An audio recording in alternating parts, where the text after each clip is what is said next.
we're making this video to discuss our paper. Paper is by Gopalan et al. And it's on infant presentations of vein of Galen malformation. So I'm Vijeya Ganesan, I'm a consultant neurologist at Great Ormond Street Hospital. And I'm Dr. Adam Rennie, a consultant interventional neurodologist, also at Great Ormond Street Hospital. Maybe a good place to start, Adam, would be if you could describe what vein of Galen malformation is. So I've got a few slides. So a vein of Galen malformation is a abnormal connections between the arteries and the veins deep within a baby's head or a child's head. So in this particular baby, there are numerous enlarged feeding vessels which all go into the sac of the vein of Galen malformation and drain out through the baby's draining veins. And you can see on the MRA image here at the bottom the enlarged arterial feeders communicating into the sac and then draining back to the baby's heart. And so this creates in the neonate a very high output cardiac failure where blood circles straight through the vein of Galen malformation and back to the heart, putting excessive strain on the heart and high output cardiac failure, as I mentioned. So that's really the most common presentation is with neonatal cardiac failure, isn't it? But in this paper, I guess where the unique aspect of this paper is that for the first time we've put together a reasonably sized cohort of children who present a bit later on. Maybe we can discuss a bit what the specific features are in the older age group. So in the older children, they present with hydrovenous disorders. So and macrocrania, most often hydrocephalus. And large heads, macrocrania, and a degree of developmental delay sometimes as well. So in this particular child, you can see that the sac, compared to the neonate, the sac is much larger, and there are also less feeding vessels. And you can also see the enlarged ventricular spaces with a degree of white matter injury too. In this particular sac, you can see that it presses on the midbrain. And the angiograms quite often look more simple in some ways, that they have less feeding vessels. The flow tends to be a little bit slower. And in this particular one, the same angiogram of the same patient that we saw on the previous slide, you can see a jet of contrast from a single feeder rather than those enlarged multiple feeders going into the sac. As I mentioned, they sometimes present with problems of the venous outflow as well, not just the hydrocephalus. And in this particular child, it was a degree of developmental delay as well, where there is less hydrocephalus, the ventricles are smaller, there are more number of feeders and more twisty feeders, but again into the vein of Galen sac. And in this particular child, there was a degree of occlusion of the outflows to the vein of Galen and the brain drainage, and that was causing the child to have trouble with venous hypertension of the brain.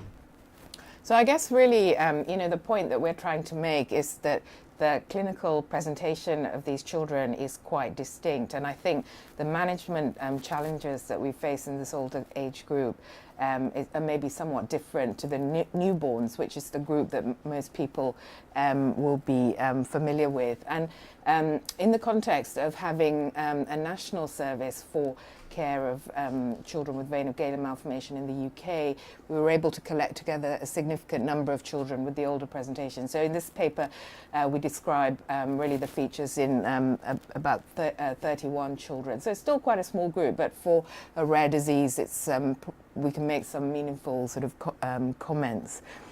I guess the first thing to say is, as Adam said, the presentation was really with venous hypertension related problems of macrocrania and hydrocephalus. Do you want to say any more about the imaging features? Yeah, so these are two images from two different patients in our study, demonstrating the main features of the imaging. So both patients have a degree of hydrocephalus. In this patient here on the right, there is some white matter volume loss as well, but this is more marked on this patient on the left, with a very severe degree of white matter injury, and all that white matter that does exist has also got some signal change within it. So hydrocephalus and also white matter volume loss was quite a prevalent feature. Yeah, I think, in terms of the prognosis, I mean, firstly, considering the outcome of treatment, it was encouraging that cure, so angiographic cure, was achieved in about 3/4 of the group. So I'm right in saying that that's considerably higher than in the neonates, Yeah, in isn't the it? neonates we had about half or thereabouts in terms of angiographic cure. Yeah, but so where we're saying about treatment, we're talking now about embolization, but there are some specific treatment type issues, aren't there? Yes, so I mean, most of these patients had a couple of courses of embolization. They generally had less feeders, so there were less maybe glue injections that needed to be done to get to cure. But the other thing that they need is, as I mentioned earlier on, that they had problems with the venous outflow of the brain. And some revascularization procedures where we put stents in to try and open up the venous drainage of the brain were necessary in a few of them.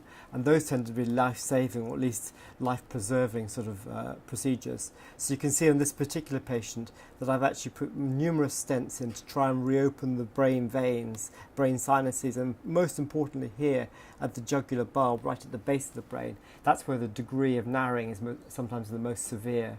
And this was a very important procedure to do and is occasionally necessary for these patients. So I guess, this is not an issue for the neonatally presenting patients. This is really something quite specific to this older presenting age group, isn't it? Yes, indeed. And the other thing they need is surgical procedures in terms of CSF diversion, either with ventricular drainage devices or third ventriculostomies, and that was also more prevalent than in the neonatal group. Yeah, much more prevalent. Where in the neonates, the neurosurgical intervention is usually to deal with consequences of brain hemorrhage, isn't it?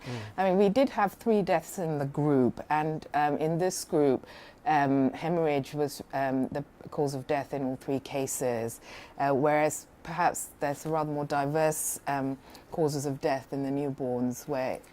Yeah, indeed. In the newborn, there is hemorrhage. They tend to have more devastating hemorrhages when they do have hemorrhages. But in addition, there are the deaths from the high output cardiac failure state, mainly of multi-organ failure. Yeah. So, and in the surviving children, actually the clinical outcome was good in the vast majority of cases, which maybe contrasts a bit with the outcome in newborns, isn't it? Where about 1/3 of them will die, 1/3 will survive with some degree of impairment, and only 1/3 survive intact. So it is actually quite a distinctive group, isn't it? Yes, indeed. Yeah, unfortunately, because of the numbers, we were not really able to find any very robust, predictors of outcome. Indeed, I agree in terms of the overall numbers.